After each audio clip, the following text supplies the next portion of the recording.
દાંતીવાડાના પંથાવાડામાં ચોરીની ઘટના સામે આવી। રાત્રિના સમયે ચાલુ વરસાદમાં ચોરોએ કર્યો હાથફેરો। મેળા ઉપર શિવ ઇમિટેશન નામની દુકાનમાં શટર તોડી ઇમિટેશનના 4 લાખના દાગીના સહિત રોકડ રકમની ચોરી કરી શખ્સો ફરાર થયા।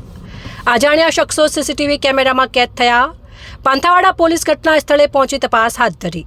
પંથાવાડા વિસ્તારમાં છેલ્લા ઘણા સમયથી વારંવાર ચોરીની ઘટનાઓ થતાં લોકોમાં ભય ફેલાયો। રાત્રિના સમયે પોલીસ પેટ્રોલિંગ કરવા લોકોની માંગ। મારી દુકાન છે ઇમિટેશન પંથાવાડા ઉપર આવેલી છે।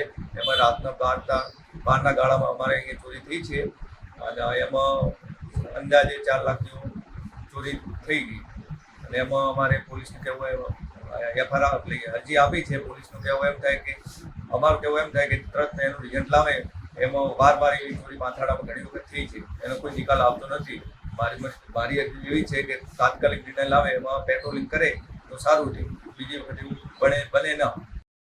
પ્રભારી આશુભાઈ ગોગાજી, ગામ જાત, તાલુકો દાંતીવાડા।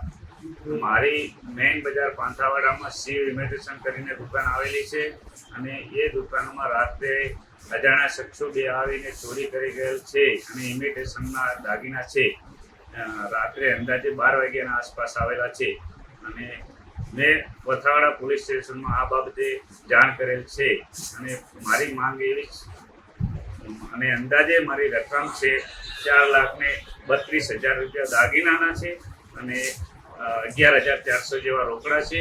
કુલ મળીને રકમ થાય છે 4,43,000 આજુબાજુ।